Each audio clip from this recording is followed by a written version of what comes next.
Assalamualaikum warahmatullahi wabarakatuh. Halo sahabat semua, apa kabar? Semoga selalu diberikan kesehatan, kelancaran rezeki, dan umur panjang. Terima kasih sudah hadir di channel ini, tempat kita berbagi kisah nyata, misteri, dan cerita horor yang bisa bikin bulu kuduk berdiri.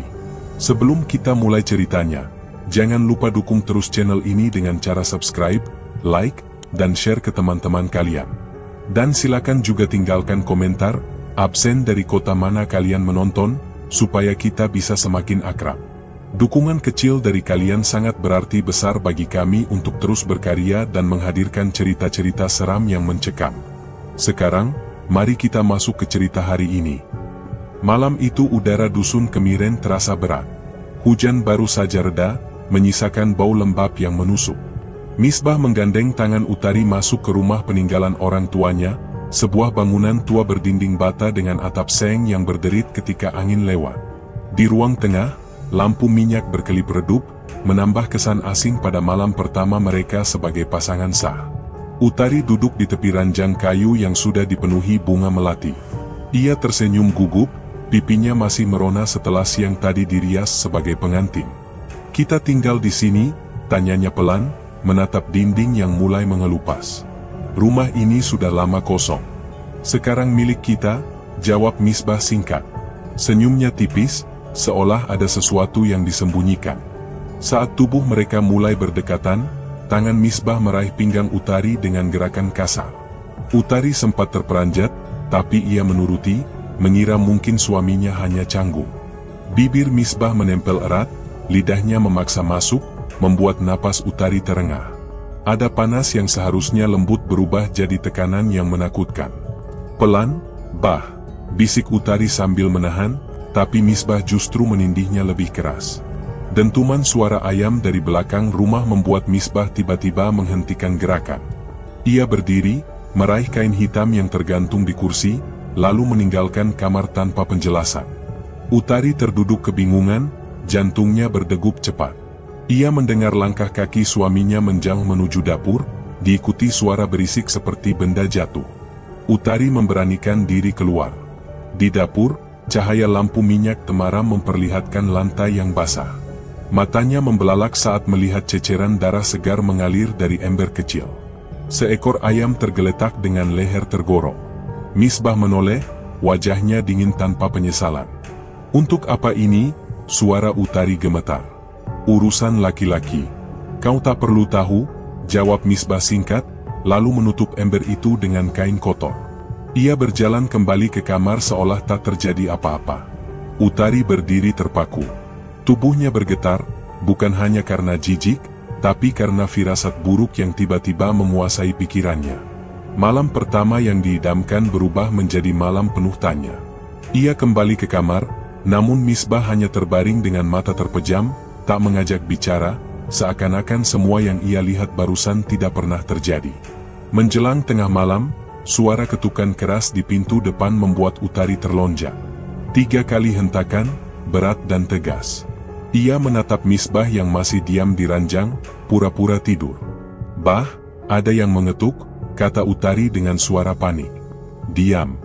Jangan buka," balas Misbah tanpa membuka mata. Tapi rasa penasaran bercampur takut membuat Utari melangkah. Ia membuka pintu perlahan.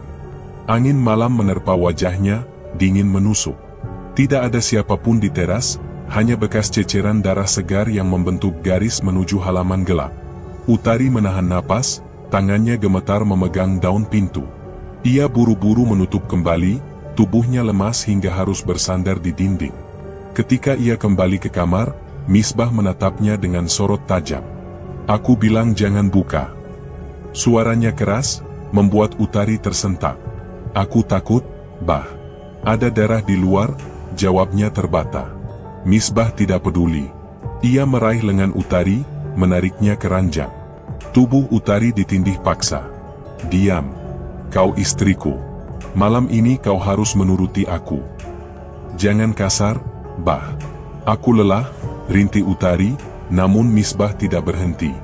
Gerakannya tergesa, nafasnya panas, tangan kasarnya meremas tubuh Utari tanpa kelembutan.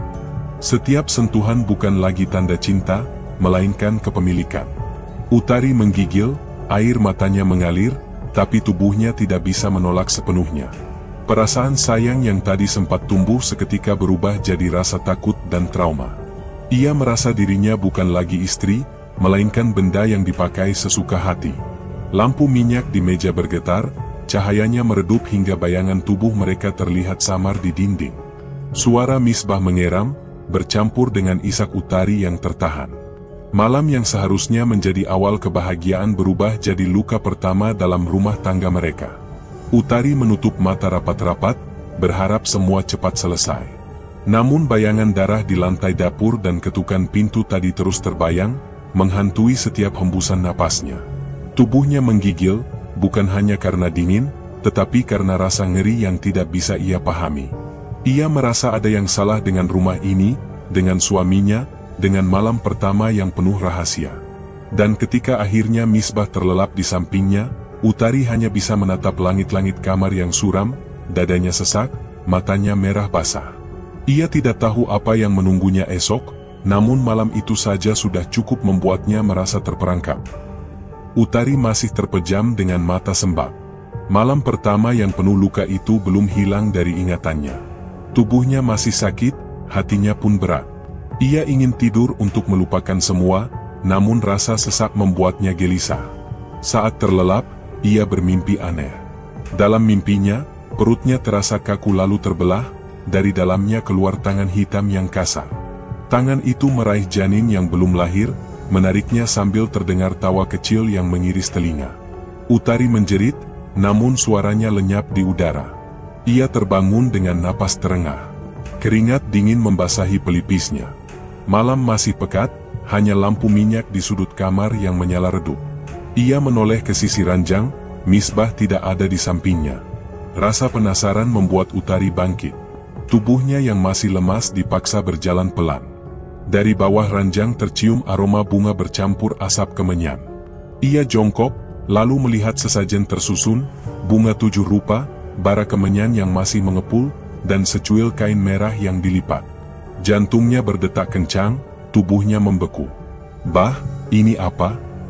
Suaranya bergetar ketika Misbah tiba-tiba muncul di ambang pintu kamar, tubuhnya setengah telanjang, keringat bercucuran seperti habis melakukan sesuatu di luar.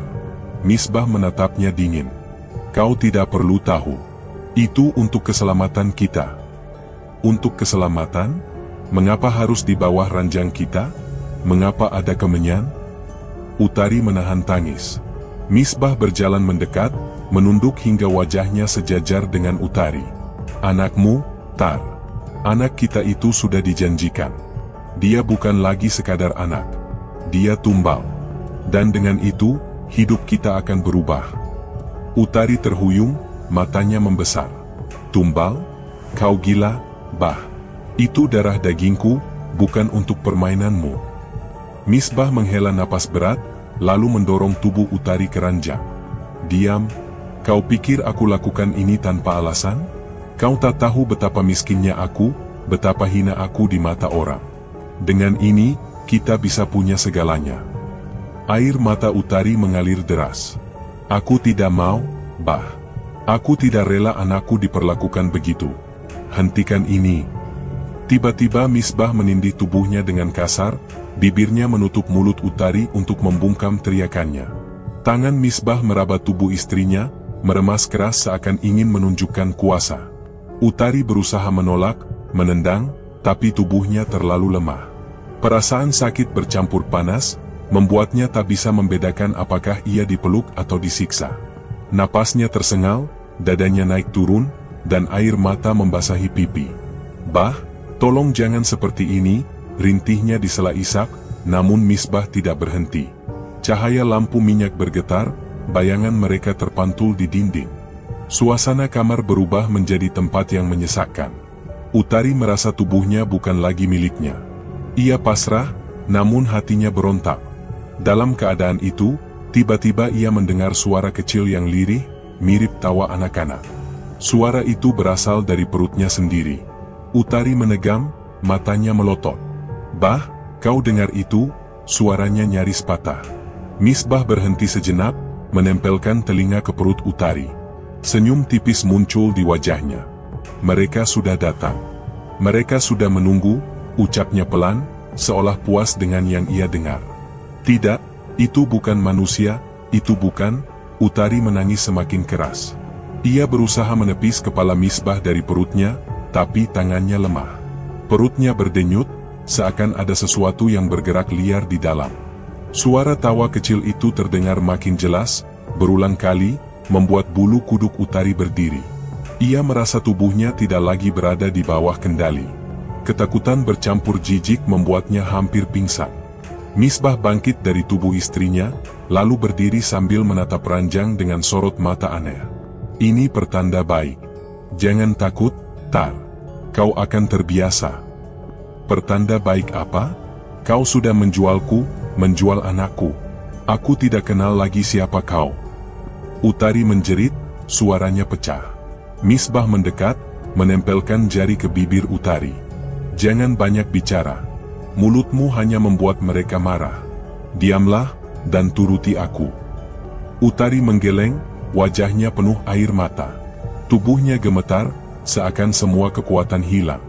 Ia menutup wajah dengan kedua tangan, mencoba menolak kenyataan yang baru saja ia dengar. Tapi suara tawa dari perutnya tak juga berhenti. Malam itu Utari menjerit dalam hati. Ia ingin lari, namun terkurung di rumah yang kini berubah menjadi penjara. Suaminya sendiri berubah menjadi sosok asing yang lebih menakutkan dari siapapun. Tubuhnya masih panas, dadanya sakit, pikirannya kacau. Antara mimpi buruk dan kenyataan, ia tidak tahu mana yang lebih menyiksa. Ia memeluk perutnya erat-erat, berharap itu hanya halusinasi. Tetapi suara kecil itu semakin jelas, seakan mengejek. Utari menutup telinganya dengan kedua tangan, matanya terpejam kuat. Air matanya terus mengalir, membuat bantal di bawahnya basah. Di sudut kamar, asap kemenyan yang terus membumbung menambah sesak napasnya. Bunga 7 rupa di bawah ranjang mulai layu, baunya bercampur dengan aroma anyir yang samar. Utari semakin tak sanggup menahan tangis. Malam yang gelap menjadi saksi bagaimana seorang istri kehilangan kendali atas tubuhnya, atas janinnya, bahkan atas hidupnya sendiri. Utari masih menangis semalaman. Suara tawa lirih dari perutnya terus mengganggu hingga ia tidak berani memejamkan mata terlalu lama. Pagi baru menyapa, sinar matahari yang menembus jendela justru membuatnya merasa asing di rumah itu. Rambutnya kusut, tubuhnya lelah, dan dadanya terasa berat. Ia masih merasakan sakit akibat Misbah yang memperlakukannya kasar semalam. Saat mencoba berdiri, kepalanya berkunang, tubuhnya goyah. Suara ketukan pintu depan membuat Utari tersentak. Ia bergegas merapikan kainnya, lalu membuka pintu. Di luar berdiri Bu Rofikoh, tetangga yang terkenal cerewet. Wajahnya tampak heran, hidungnya mengernyit. Tar, dari rumahmu bau darah. Semalaman aku tidak bisa tidur, katanya dengan nada curiga. Utari belum sempat menjawab ketika Bu Rofikoh melangkah masuk tanpa dipersilakan. Ia menutup hidung, lalu menoleh ke arah dapur. Aroma amis masih terasa jelas. Astagfirullah, apa yang kalian sembelih di sini? Utari panik, ingin menahan, tetapi Bu Rofikoh sudah terlalu jauh. Baru saja ia sampai di ambang dapur, tubuhnya mendadak lunglai. Ia batuk keras, darah segar memancar dari mulutnya hingga mengenai lantai. Utari menjerit kaget, berusaha menolong, tetapi tubuh Bu Rofikoh sudah jatuh terkapar. Teriakan itu membuat beberapa warga berdatangan. Mereka berkerumun di depan rumah, heboh melihat Bu Rofikoh tergeletak. Ada apa ini? Kenapa Bu Rofikoh muntah darah? Bisik-bisik mulai terdengar. Tak lama kemudian, Pak Hamid, ketua RT, datang dengan langkah tergesa. Ia menatap Bu Rofikoh sekilas, lalu melotot ke arah warga. Sudah, bubar. Jangan ikut campur urusan orang. Cepat bawa dia pulang, perintahnya keras. Tapi, Pak, tadi Bu Rofikoh muntah darah, sahut seorang warga. Diam, aku bilang jangan ikut campur. Kalau ada yang buka mulut, aku sendiri yang urus, bentak Pak Hamid dengan wajah pucat. Warga saling pandang, lalu satu persatu mundur, menarik tubuh Bu Rofikoh yang pingsan. Kerumunan pun bubar, menyisakan Utari yang berdiri gemetar di depan pintu. Saat semua tenang, Misbah keluar dari kamar. Tatapannya dingin menusuk. Ia mendekati Utari, mencengkeram lengannya. Ingat baik-baik. Jangan pernah kau minta tolong pada siapapun. Kalau ada yang tahu, aku tidak segan membunuhmu sendiri. Utari terisak, tubuhnya gemetar. Aku takut, Bah, aku tidak sanggup. Misbah menempelkan wajahnya dekat, suaranya pelan tapi mengancam. Kau harus sanggup. Kau istriku. Kau yang kupilih untuk menanggung semua ini. Tangan Misbah meremas dagu Utari, membuatnya menunduk. Lalu, tanpa ampun, bibir Misbah mencium paksa, lidahnya masuk, membuat Utari mual. Ada hawa panas bercampur bau amis yang menyelinap, menambah sesak di dada. Utari menepis, menangis makin keras. Kau bukan lagi suamiku yang kukenal. Diam. Misbah menampar pipinya, lalu meninggalkan Utari yang terjatuh di lantai. Dengan tubuh bergetar, Utari berjalan keluar rumah sore harinya. Ia ingin menghirup udara bebas, meski hanya sebentar. Langkahnya membawanya ke jalan setapak yang sunyi. Di sana, ia bertemu Mbak Adnan, tetua desa yang sudah renta. Tatapan matanya penuh rahasia, suaranya serak tapi tegas. Tar, kau harus berhati-hati. Aku sudah lihat tanda-tanda itu. Anak dalam perutmu, bukan lagi milikmu, kata Mbah Adnan perlahan. Utari menutup perutnya dengan kedua tangan, air matanya kembali jatuh. Apa maksud Mbah? Tolong aku. Mbah Adnan menggeleng pelan. Aku tidak bisa menolongmu. Hanya kau yang bisa menjaga dirimu. Jangan pernah percaya pada suamimu. Aku sudah lihat jalan yang ia pilih, jalan gelap. Utari terdiam, dadanya sesak. Perkataannya membuat lututnya lemas. Ia ingin bertanya lebih banyak, tetapi Mbak Adnan sudah berbalik, berjalan tertatih meninggalkannya. Menjelang senja, Utari kembali ke rumah dengan hati remuk. Ia masuk kamar, menatap cermin besar yang tergantung di dinding. Wajahnya pucat, matanya merah. Ia mencoba merapikan rambut, berharap sedikit tenang. Namun tiba-tiba bayangan di cermin berubah. Di belakangnya terlihat sosok perempuan telanjang, kulitnya pucat, wajahnya kosong tanpa ekspresi. Rambutnya panjang menutupi sebagian dada, tubuhnya kaku seperti patung hidup. Utari terperanjat, menoleh ke belakang, tapi ruangan kosong.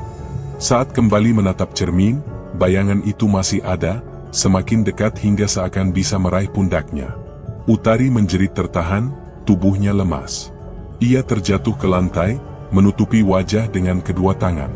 Jantungnya berdetak liar, keringat dingin mengucur deras. Air matanya kembali pecah, membuat lantai basah. Malam mulai turun, meninggalkan Utari dalam ketakutan yang tidak bisa ia mengerti. Rumah itu semakin terasa asing, penuh rahasia, penuh ancaman yang terus menghantuinya. Utari masih dikepung rasa takut sejak bayangan perempuan tanpa wajah muncul di cermin. Malam belum sepenuhnya larut ketika Misbah menggandeng tangannya dengan kasar, membawanya ke pekarangan belakang rumah. Udara lembab menusuk tulang, bau tanah bercampur amis menyengat hidung.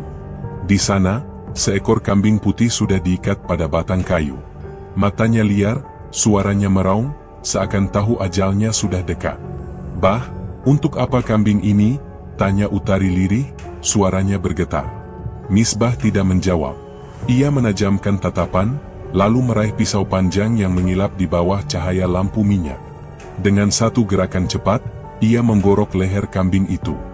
Darah muncrat deras, membasahi tanah dan mengenai kaki Utari.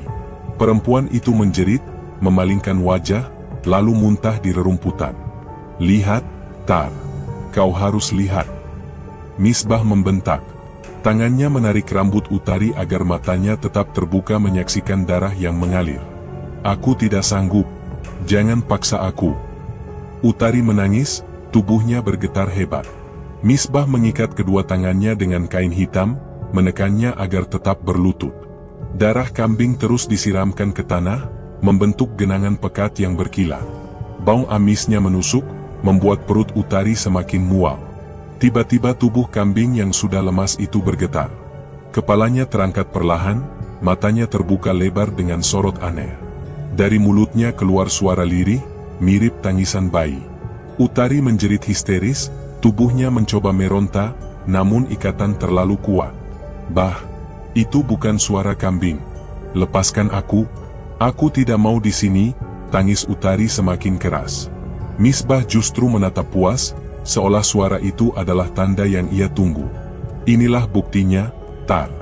Mereka sudah menerima, katanya dengan nada tenang. Utari semakin panik, tubuhnya bergetar hebat. Pandangannya kabur, kepalanya pening, hingga akhirnya ia pingsan. Dalam setengah sadar, Utari merasa ada sesuatu yang menyentuh tubuhnya. Tangan-tangan kasar, dingin, meraba perutnya, lalu meremas dadanya dengan keras. Ia ingin berteriak, tapi mulutnya seakan terkunci. Tubuhnya kaku, napasnya sesak, hanya air mata yang bisa mengalir. Sentuhan itu membuatnya merasa dipermainkan oleh makhluk yang tak terlihat, membuat panas bercampur ngeri memenuhi tubuhnya. Ketika ia membuka mata, tubuh kambing sudah tidak ada. Hanya genangan darah yang masih hangat tersisa di tanah. Lampu minyak bergoyang ditiup angin, menimbulkan bayangan aneh di sekeliling pekarangan. Utari menggigil, tubuhnya lemas. Ia merasa semakin jauh dari dunia manusia, seolah malam itu telah menyeretnya ke jurang yang tak bisa kembali. Misbah berdiri di sampingnya, wajahnya dingin. Ia melepas ikatan tangan Utari lalu membantunya berdiri, tapi sentuhannya lebih mirip menarik barang daripada menolong seorang istri. Kau harus terbiasa, Tar. Semua ini untuk kita, bisiknya di telinga Utari, suaranya serak. Utari menepis tangannya, menangis terseduh. Aku benci ini, Bah. Aku benci semua yang kau lakukan. Kau bukan lagi suamiku. Misbah hanya tersenyum tipis, lalu memeluknya dengan keras. Tubuh Utari dipaksa melekat di dada Misbah yang penuh keringat dan bau amis darah. Ciuman paksa kembali menempel di bibirnya, membuat Utari hampir muntah. Tubuhnya panas, tapi hatinya membeku. Ia merasakan dirinya makin terperangkap, tak ada ruang untuk lari. Diam, Tar. Malam ini kita sudah jadi milik mereka. Kau dan aku tidak bisa mundur, ucap Misbah pelan, matanya menatap tajam. Utari menutup mata, air matanya jatuh lagi. Suara tangisan bayi samar-samar masih terdengar di telinganya, meski kambing sudah hilang. Ia tahu itu bukan halusinasi. Jantungnya berdetak semakin cepat, dadanya terasa sesak. Malam itu ia hanya bisa berdiam dalam pelukan kasar Misbah, sambil menatap pekarangan yang dipenuhi genangan darah. Angin yang berhembus membawa suara-suara aneh dari kejauhan, membuat bulu kuduknya merinding. Utari sadar, dirinya semakin terseret dalam kegelapan yang tidak bisa ia tolak. Malam itu, tubuh Utari masih gemetar sejak dipaksa menyaksikan kambing disembelih. Air matanya belum kering ketika suara gamelan samar terdengar dari arah hutan kemiren. Dentingannya pelan, namun menusuk telinga, membuat bulu kuduk Utari berdiri. Ia menutup telinga dengan kedua tangan, tapi suara itu tetap saja menembus, seperti dimainkan tepat di dalam kepalanya. Aroma melati tiba-tiba menyeruak, manis namun bercampur dengan anyir darah yang menyengat. Kamar menjadi sesak, udara tipis, membuat napasnya tersengal. Ia melangkah ke jendela dengan hati-hati. Dari celah, terlihat bayangan hitam berjajar rapi di halaman rumah. Tubuh mereka tinggi, wajahnya gelap, hanya mata merah yang menyala. Mereka berdiri kaku, seolah sedang menunggu aba-aba. Utari menelan ludah, tangannya bergetar memegang kusen. Siapa mereka? Gumamnya lirih, hampir tak bersuara. Pintu kamar mendadak terbuka keras. Misbah masuk dengan pakaian serba hitam, kain panjang menutupi tubuhnya.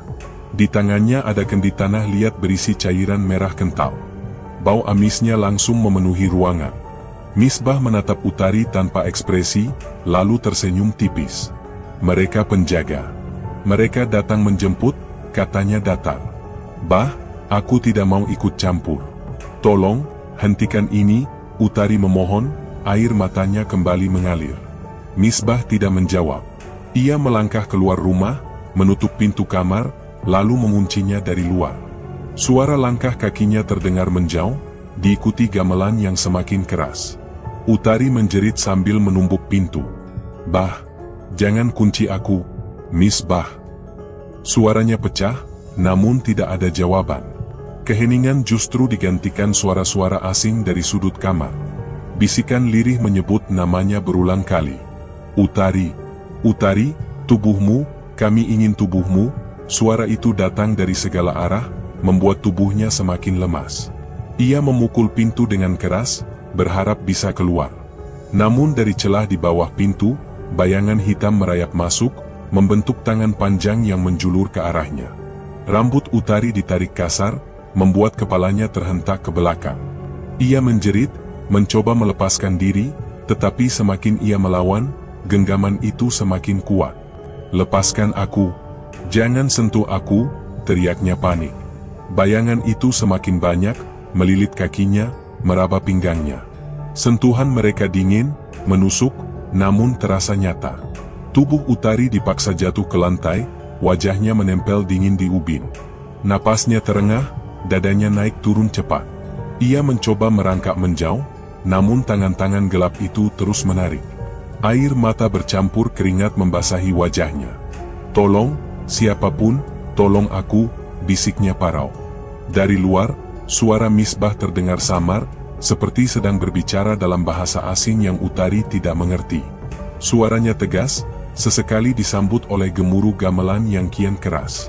Setiap kali suara Misbah naik, genggaman bayangan di tubuh Utari semakin liar. Mereka meraba perutnya, meremas dadanya, hingga tubuhnya terguncang antara takut dan rasa sakit. Utari memejamkan mata, mencoba mengabaikan semua. Tapi bisikan itu kembali terdengar dekat di telinganya. "Tubuhmu milik kami. Anakmu milik kami." Ia berteriak histeris, menggeliat sekuat tenaga. Rambutnya masih ditarik, lehernya perih, tapi akhirnya ia berhasil meraih kursi di dekat ranjang. Dengan sisa tenaga, ia melempar kursi itu ke pintu. Suara benturan keras menggema, bayangan hitam itu seketika mundur. Utari terengah, tubuhnya terkulai di lantai. Namun kelegaan itu hanya sebentar. Dari celah jendela, ia kembali melihat makhluk-makhluk hitam di halaman. Kali ini mereka bergerak pelan, maju serempak ke arah rumah. Mata mereka menyala semakin terang. Utari menjerit lagi, lalu berlari ke ranjang, memeluk perutnya erat-erat. "Aku tidak rela, jangan ambil anakku, jangan," tangisnya pecah. Tubuhnya berguncang hebat, keringat dingin mengucur deras. Ia menunduk, memeluk diri sendiri, berharap semua ini hanyalah mimpi buruk. Tapi suara gamelan yang semakin nyaring, aroma melati yang menusuk, dan bayangan hitam yang kini merambat di dinding kamar membuatnya sadar, ia terperangkap dalam kenyataan yang tidak bisa ia hindari. Utari menutup wajah dengan kedua tangan, menangis sejadi-jadinya. Namun suara-suara itu tidak berhenti. Mereka terus memanggil, menuntut tubuhnya, menuntut anak dalam kandungannya. Malam itu menjadi siksaan panjang yang membuatnya semakin tenggelam dalam kegelapan. Utari masih menangis dalam pelukan dirinya sendiri ketika tubuhnya tiba-tiba terangkat dari ranjang tanpa disentuh. Kain tipis yang menutupi badannya tersibak, membuat kulitnya terbuka dalam dingin malam. Ia menjerit sekuat tenaga, tangannya meraih udara kosong, tapi tubuhnya melayang seperti boneka. Perutnya mendadak nyeri, darah merah merembes dari sela kain, menetes ke lantai dan meninggalkan jejak yang menakutkan. "Lepaskan aku! Jangan sentuh aku!" teriaknya histeris, namun tak ada manusia yang menjawab. Dari jendela, ia melihat Misbah sedang berlutut di halaman. Suaminya bersujud dalam-dalam, tubuhnya menempel ke tanah yang becek darah. Di depannya, makhluk setengah manusia setengah hewan berderet. Tubuh mereka besar, kaki mereka seperti binatang, mulutnya menyalak, menjilat tanah dengan lidah panjang yang berlumuran darah. Mata mereka merah membara, memantulkan cahaya api kecil yang menyala dari kendi di tangan Misbah. Utari menggeliat keras, tubuhnya bergetar. Ia menggigit lidahnya sendiri hingga darah muncrat keluar dari mulut. Cairan panas itu menetes di dada, membuat makhluk-makhluk hitam itu mundur sejenak. Jeritan mereka menggema, bercampur dengan suara gamelan yang tiba-tiba mengalun lebih keras. Misbah mendongak, menatap istrinya yang melayang di udara dengan gaun tersibak. "Diam, Tar. Itu sudah waktunya. Jangan melawan," suaranya keras, penuh keyakinan. "Bah, aku tidak rela. Anak ini darah dagingku, balas Utari dengan tangisan bercampur darah dari bibirnya.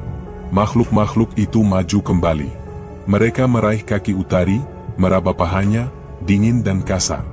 Sentuhan itu membuat tubuh Utari menggigil antara ngeri dan sakit. Ia mencoba menendang, namun semakin ia melawan, semakin kuat tarikan mereka. Perutnya kian sakit, rasa seperti ditusuk dari dalam membuatnya menjerit panjang. "Aku mohon, jangan ambil anakku," isaknya parau. Misbah menekukan tubuhnya lebih rendah, bersujud sambil menuangkan isi kendi ke tanah. Cairan merah itu mengalir, membuat tanah bergetar. Makhluk-makhluk itu meraung kegirangan, lidah mereka menjilat genangan cairan seperti anjing kelaparan. Suara itu bercampur dengan jeritan Utari, menciptakan suasana neraka yang nyata di halaman rumah. Utari merasakan ada sesuatu yang berputar di dalam rahimnya, bergerak liar, seakan hendak keluar dengan paksa. Ia menjerit, tubuhnya terpelintir, keringat bercampur darah membuat kulitnya lengket. Tangannya mencoba menutup perut, namun tangan-tangan gelap terus meraih, meremas dadanya, menelusuri tubuhnya. Sentuhan itu membuatnya semakin hina, seperti mainan yang diperebutkan. "Misbah, suamiku, tolong aku," jerit Utari, suaranya patah. Namun Misbah justru tersenyum puas, matanya menatap makhluk-makhluk itu dengan kagum. "Mereka hanya mengambil haknya, Tar. Kau milik mereka, begitu juga anakmu." Utari menjerit lagi, menggeliat keras. Darah dari bibirnya semakin banyak, menetes di dada, membuat dadanya terasa panas. Ia menggertakkan gigi, mencoba menahan rasa sakit. Rasa ingin mati bercampur dengan keinginan melawan membuat tubuhnya semakin lemah. Gaun tipisnya berkibar, memperlihatkan bagian tubuh yang seharusnya ia jaga, namun kini terpapar di hadapan makhluk-makhluk hitam itu. Bayangan mereka menempel di kulitnya, meraba tanpa henti. Utari hanya bisa menangis, air matanya jatuh deras, bercampur dengan keringat dingin. Sakit di perutnya semakin kuat, seperti ada yang berusaha merobek jalan keluar. Napasnya terengah, dadanya sesak. "Aku tidak sanggup lagi," suaranya hanya tersisa bisikan. Makhluk-makhluk itu meraung, menarik tubuhnya lebih tinggi, lalu menjatuhkannya kembali ke ranjang. Utari menghantam kasur dengan keras, darah menyiprat ke spray putih. Tubuhnya kejang-kejam, tangan dan kakinya menendang tanpa arah. Ia mencoba meraih pinggiran ranjang, tapi segera tertarik lagi ke udara, lebih tinggi, membuat kainnya kembali tersibak. Tangisnya pecah, matanya kosong, namun masih ada sisa perlawanan dalam hatinya. Ia menggigit bibir bawah hingga robek, darahnya mengalir deras. Makhluk-makhluk itu mendesis, mundur sesaat, namun kembali maju, lebih banyak dari sebelumnya. Utari terombang-ambing antara sadar dan pingsan. Setiap kali matanya hampir tertutup, rasa sakit di perut membuatnya terbangun lagi. Dunia berputar, suara gamelan semakin keras, jeritan makhluk bercampur dengan tawa anak-anak yang terdengar dari dalam perutnya. Semua menekan jiwanya hingga hampir pecah. Ia meraih dadanya, memeluk dirinya sendiri sambil berteriak parau, "Aku bukan milik kalian. Jangan ambil aku."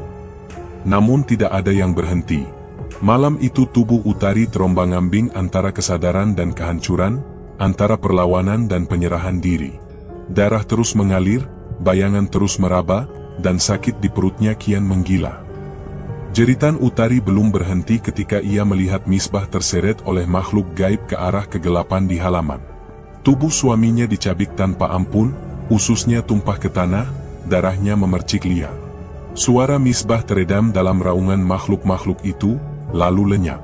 Utari menjerit histeris, tubuhnya bergetar hebat, namun pintu kamar terkunci rapat dari luar. Ia memukul-mukul pintu dengan tangan berdarah, tapi tak ada yang terbuka. Bayangan hitam mulai memenuhi ruangan. Mereka merayap di dinding, bergerak seperti asap pekat yang hidup. Perlahan, bayangan itu menempel di tubuh Utari, menyelimuti kulitnya. Sentuhan dingin membuatnya menggigil, sekaligus terasa menjijikkan. Bayangan itu meraba dari leher hingga dada, menelusuri pinggangnya, membuat tubuh Utari melengkung tak terkendali. Ia meronta, tapi semakin keras ia melawan, semakin kuat cengkeraman bayangan itu. "Jangan sentuh aku, pergi," teriaknya, suaranya serak. Bayangan itu hanya mendesis, suara samar menyerupai tawa. Rambutnya ditarik, tubuhnya dijatuhkan ke lantai. Ia berusaha bangkit, tapi bayangan lain segera menindih, menempel di seluruh tubuhnya. Utari merasa dirinya dihisap oleh kegelapan, pelan-pelan tenaganya terkuras. Ketakutan memuncak, Utari mencakar wajahnya sendiri agar tidak kehilangan kendali. Kukunya merobek kulit, darah hangat mengalir dari pipi hingga ke lantai. Lantai ubin basah oleh cairan merah, bercampur dengan air mata dan keringatnya. "Aku lebih baik mati daripada jadi milik kalian," isaknya lirih. Namun bayangan tidak berhenti.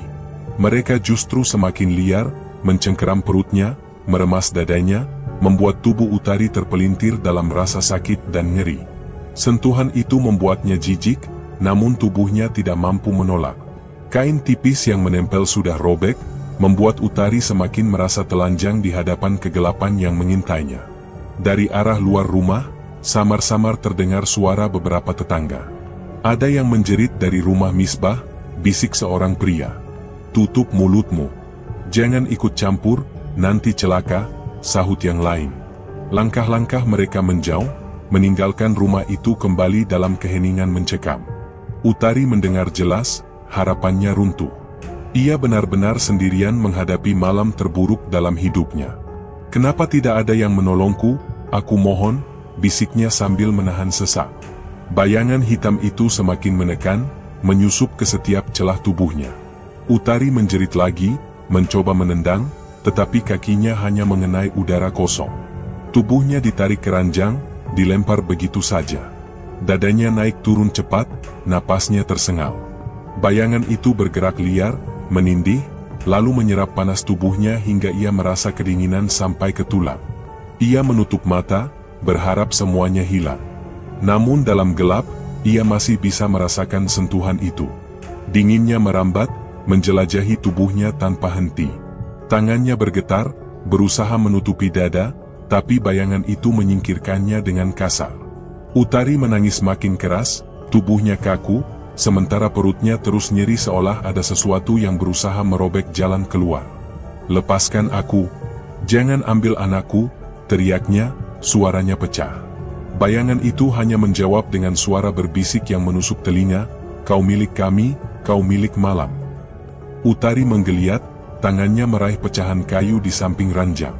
Dengan sisa tenaga, ia menusuk perutnya sendiri ringan, sekadar agar rasa sakit bisa berkurang. Darahnya menetes lagi, bercampur dengan noda yang sudah ada. Ia menggertakkan gigi, menahan rasa perih, memilih menyiksa dirinya sendiri daripada dikuasai sepenuhnya oleh kegelapan. Matanya setengah tertutup, tubuhnya bergetar hebat. Ia bisa mendengar suara makhluk di luar jendela masih meraung, namun kini lebih jauh. Tapi bayangan di kamar tetap melekat, tetap menempel, tetap menyiksa. Utari meraih wajahnya yang berlumur darah, lalu menatap ke arah langit-langit kamar. Pandangannya kabur, napasnya berat. Ia tahu malam itu belum selesai, siksaan masih terus berjalan. Air matanya jatuh deras, membasahi bantal yang robek. Dalam kegelapan itu, Utari hanya bisa memeluk dirinya sendiri, terjebak antara rasa sakit, jijik, dan takut yang tak berkesudahan. Malam itu, cahaya sama sekali tidak masuk. Yang ada hanya pertarungan panjang tanpa cahaya, tanpa harapan, dan tanpa siapapun yang peduli. Utari masih terkulai di ranjang, tubuhnya penuh luka dan darah yang menetes ke lantai.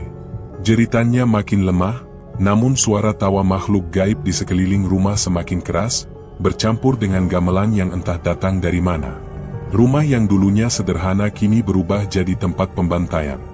Dinding bergetar, perabotan berjatuhan sendiri, kursi patah, lemari terhempas ke lantai. Ranjang terbalik, membuat tubuh Utari terguling. Dinding kamar penuh bercak merah, sebagian dari darahnya sendiri yang sudah bercampur dengan noda lain yang lebih tua. Bayangan-bayangan hitam merayap dari lantai hingga ke langit-langit, berputar seperti kawanan kelabang. Dari arah jendela, sosok-sosok menyerupai manusia dengan wajah binatang masuk. Mulut mereka menyalak, taringnya meneteskan cairan merah. Mereka saling dorong, saling mencakar, seakan ingin menjadi yang pertama menyentuh tubuh Utari. "Jangan sentuh aku. Jangan, aku mohon." Utari berteriak, suaranya hampir hilang. Makhluk-makhluk itu tidak mendengar. Tangan-tangan kasar meraih perutnya, mencakar kulit hingga robek. Darah segar memancar, membuat makhluk itu semakin liar. Mereka berebut, merobek kain tipis yang masih menempel, membuat tubuh Utari semakin terpapar. Sentuhan dingin bercampur panas menjalar ke seluruh tubuhnya, membuatnya bergetar antara sakit dan jijik. "Aku bukan milik kalian. Pergi," jeritnya lagi, meski napasnya hampir habis. Salah satu makhluk mendorong tubuhnya ke lantai. Utari menjerit, lalu matanya menangkap sesuatu, pisau kecil di bawah ranjang yang terbalik. Dengan sisa tenaga, ia meraih benda itu. Tangannya bergetar, namun ia genggam erat. "Kalau memang harus berakhir, lebih baik aku sendiri yang melakukannya," bisiknya pelan. Tanpa ragu lagi, Utari menusukkan pisau itu ke perutnya sendiri. Suara logam menembus daging terdengar jelas. Darah muncrat liar, membasahi lantai. Jeritannya memecah malam, tubuhnya kejam, namun matanya tetap terbuka, menatap makhluk-makhluk itu dengan sisa keberanian. Makhluk-makhluk itu meraung, sebagian mundur, sebagian justru semakin gila. Mereka berhamburan mendekat, saling berebut darah yang muncrat dari perut Utari. Taring mereka mencabik daging, cakar mereka merobek kulitnya. Tubuh Utari jadi medan perebutan. "Aku mohon, hentikan, jangan ambil aku sepenuhnya," suaranya makin lirih, hampir tenggelam. Makhluk itu tak peduli. Tangan mereka meremas dadanya, merobek kulit, sementara yang lain meraih pahanya dengan kasar. Tubuh Utari benar-benar tak lagi miliknya. Ia hanya bisa menangis, air matanya bercampur dengan darah yang terus mengalir. Rasa sakitnya tak tertahankan, namun di sela semua itu ada sensasi panas aneh yang membuatnya semakin muak pada dirinya sendiri. Tubuhnya bergetar, bukan karena nikmat, melainkan karena dipaksa tunduk oleh sentuhan makhluk-makhluk itu. Ia berusaha menahan dengan menggigit bibir, hingga bibirnya robek, darah segar kembali mengalir. "Kalau ini harga yang harus kubayar, biarlah," ucapnya dengan suara hampir tak terdengar. Ranjang yang sudah terbalik terhempas lagi, membentur dinding. Cermin pecah, serpihannya berhamburan ke lantai. Dalam pantulan pecahan kaca, Utari melihat bayangan dirinya sendiri, telanjang, berlumur darah, tubuhnya direnggut dari segala arah. Ia menutup mata, tidak sanggup lagi menatap. Suara tawa makhluk semakin menggema, memenuhi setiap sudut rumah. Atap bergetar, lampu minyak pecah, api kecil merambat di sudut ruangan. Bau melati bercampur anyir darah makin menyengat, membuat napas Utari sesak. Tubuhnya semakin lemah, namun tangannya masih menggenggam pisau yang sudah penuh darah. "Aku bukan mainan kalian," bisiknya parau. Dengan sisa tenaga, ia menusukkan pisau itu sekali lagi, lebih dalam. Darahnya memancar lebih deras, membanjiri lantai. Makhluk-makhluk itu menjerit liar, sebagian mengerumuni, sebagian terlempar mundur. Tubuh Utari bergetar hebat, lalu terkulai, matanya masih setengah terbuka. Rumah itu kini benar-benar seperti neraka. Teriakan, tawa, tangis, dan suara gamelan bercampur menjadi satu. Bayangan terus menari di dinding, makhluk-makhluk berebut bagian tubuh Utari, mencakar, merobek, menjilat setiap tetes darah. Malam itu, Utari tak lagi merasa punya kendali atas dirinya. Tubuhnya bukan lagi miliknya, melainkan milik kekuatan yang haus darah dan dendam. Ia hanya bisa menyerahkan sisa kesadarannya pada kegelapan, berharap penderitaannya segera berakhir. Malam penuh jeritan dan darah itu berakhir dengan keheningan. Rumah Misbah berdiri sunyi, pintunya terbuka sedikit, seperti mulut yang menganga setelah menelan sesuatu yang tak bisa dicerna. Bau amis masih menyengat, menusuk hingga membuat siapapun yang mendekat ingin muntah. Matahari pagi menyingkap kenyataan yang lebih kelam dari mimpi buruk. Beberapa warga berkumpul di depan rumah. Wajah mereka pucat, langkah mereka ragu. Tidak ada yang berani masuk lebih dulu. Hanya bisik-bisik yang terdengar, bercampur dengan tatapan penuh curiga. "Semalaman aku dengar teriakan dari sini," ujar seorang lelaki paruh baya dengan suara rendah. "Tapi tidak ada yang berani menolong." Akhirnya, Bu Rofikoh, dengan wajah masih pucat setelah kejadian sebelumnya, memberanikan diri melangkah masuk. Nafasnya tersengal, tangannya bergetar membuka pintu lebar. Begitu masuk, tubuhnya terhuyung, matanya membelalak. Astagfirullah, ya Allah, teriaknya, lalu tubuhnya nyaris jatuh jika tidak ditopang warga lain. Di dalam, ruangan itu berantakan seperti habis dilanda badai. Ranjang terbalik, lemari hancur, kursi patah. Dinding penuh bercak merah kering, sebagian sudah menghitam. Lantai becek oleh darah yang mengerim setengah. Bau amis menusuk hingga membuat dada sesak. Tidak ada jasad Misbah, tidak ada tubuh Utari. Hanya sisa-sisa yang membuat bulu kuduk berdiri. Pak Hamid masuk dengan wajah kaku. Ia menutup hidung dengan kain, lalu menoleh cepat ke warga yang menunggu di luar. Diam semua. Jangan ada yang bicara soal ini ke siapapun. Anggap tidak pernah terjadi apa-apa, katanya keras, meski suaranya terdengar bergetar. Tapi Pak, lihat ini, darah di mana-mana, bagaimana bisa kita diam?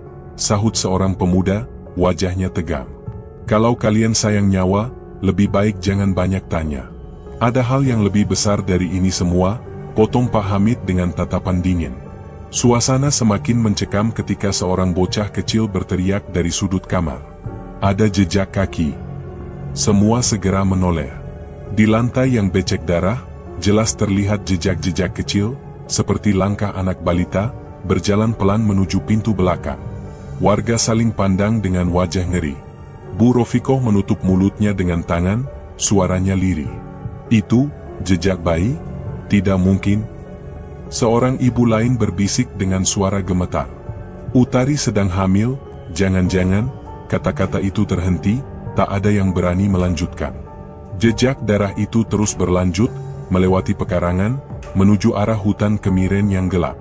Pohon-pohon besar berdiri kaku, seperti gerbang yang menelan rahasia. Tidak ada yang berani mengikuti jejak itu. Semua hanya berdiri, terpaku dengan wajah pucat. Mbah Adnan muncul dari kerumunan, tongkatnya menjejak tanah.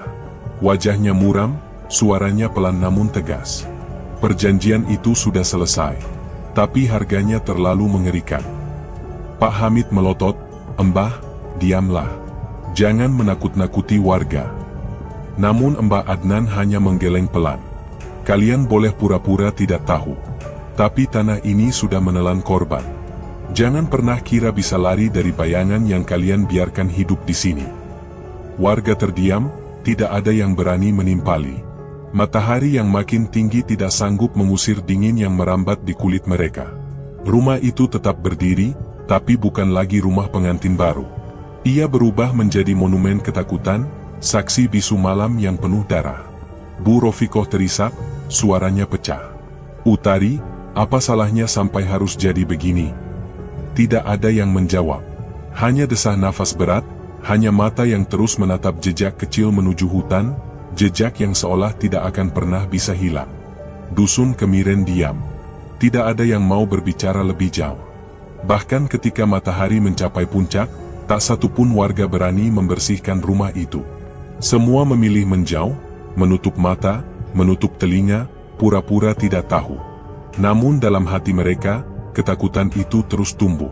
Setiap malam, bayangan peristiwa itu akan kembali, bersama suara samar gamelan yang terkadang terdengar dari arah hutan. Mbah Adnan duduk di tangga rumah, menatap kosong ke pekarangan. Yang tersisa hanyalah bisikan. Dan bisikan itu tidak akan pernah hilang, katanya lirih. Kata-kata itu membuat semua orang memilih bungkam. Sejak hari itu, tidak ada lagi yang berani melewati rumah Misbah. Warga hanya berjalan cepat jika harus melintasi jalan depan rumah itu. Bau amis seakan menetap di udara, meski hujan deras turun berkali-kali.